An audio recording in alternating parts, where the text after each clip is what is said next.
It's my very great pleasure now to call to the stage someone who's done more for the promotion and support of multiculturalism in Australia than anyone I know.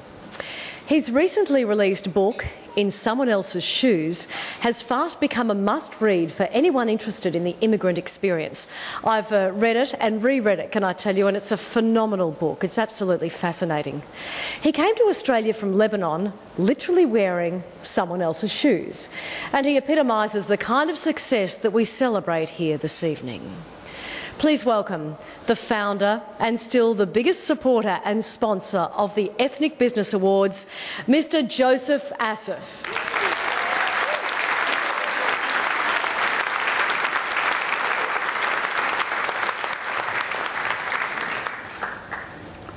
Thank you, Tracey. Every author enjoys getting an unsolicited plug for his book, but you know, when it comes to the organizing of these awards, I can hardly take all the credit. For that, I have to thank my wife, Angela. I call her normally my white angel. And of course, my family and my business family at the Ethnic Business Awards.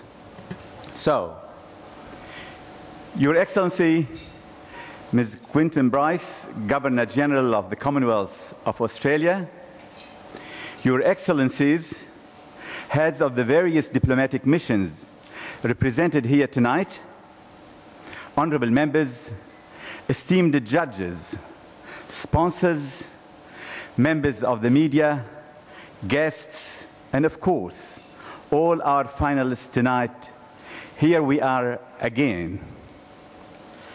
And in an old-fashioned view of the world, this year, the Ethnic Business Awards are celebrating their coming of age. 21. Of course,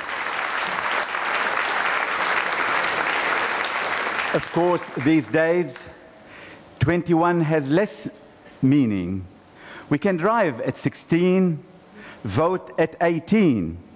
We can drink, get married, stand for high office, and even go to war well before the so-called age of majority. The world has changed, and we have had to change with it. In many ways, that's what the Ethnic Business Award celebrates. It celebrates the resilience, enterprise, and ingenuity of individuals dealing with massive change. Newcomers to our shores face mountainous obstacles, new rules, new cultural imperatives, a new language. They have to face all of these things with determination if they are to succeed. I congratulate our finalists and all nominees for having done that. With their achievements, they have enriched and empowered their chosen land. We have had nominees from over 100 countries in this year's search for finalists. That in itself is an indicator of just how increasingly diverse the multicultural land of Australia is becoming. And diversity truly enriches food, music, languages, artistic endeavor, religious and philosophical perspectives, ideas. Different cultural communities all embrace these things in different ways. And by doing that, they don't divide us. They enrich us. And they also empower us. How? Why? Because every different culture, every different sandal, shoe, boot, clog, whatever, every different cultural footprint made on our soil brings with it its own particular set of needs. Because of that, ethnic business becomes a force for social change. Cultural communities need servicing. They stimulate the economy. We begin to grow new fruits, to weave a new cloth, to listen to new music, to teach English, to draw on new expertise to make wine or mix cocktails, to cut stone, to provide socially sensitive medical services, to grow. We stimulate and grow our internal economy, and also we open up new export opportunities, new business networks and markets. We do this because by their very nature, our immigrant communities also have strong links to their homelands, and this empowers us as a nation. It empowers us because diversity diminishes the vulnerability. In this recent time of economic uncertainty, Australia has proved to be remarkably resilient. And I can assure you, this has to do a lot with its cultural diversity. These finalists tonight are just the shining tip of a massive iceberg. Not exactly the right image in the Australian context, I know, but still a massive economic iceberg, which through billions of dollars in business activity has played a major part in keeping Australia afloat and even growing through those difficult times.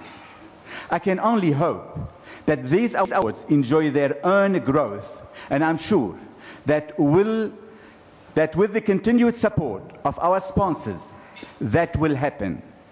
I thank all the sponsors and would like to take this opportunity to make a special mention of the National Australia Bank for having shared my vision and supported my dream for 21 years. I would also like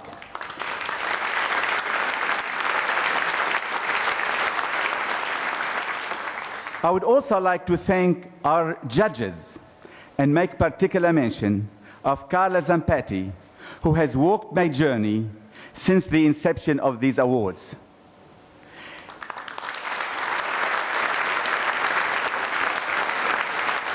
Next year promises to be very challenging, with the plans already underway to take the award ceremony to Western Australia, and another exciting development. In addition of an award that recognizes excellence in Indigenous business endeavor. After all, there was one footprint in the sand long before any of ours arrived. The custodians of this great land, who themselves continue to welcome new cultures and new ideas, whilst continuing to make their own unique contribution. Next year, we hope to celebrate that as well. Thanks be to them, and thanks and very good luck to our worthy finalists here tonight. Thank you.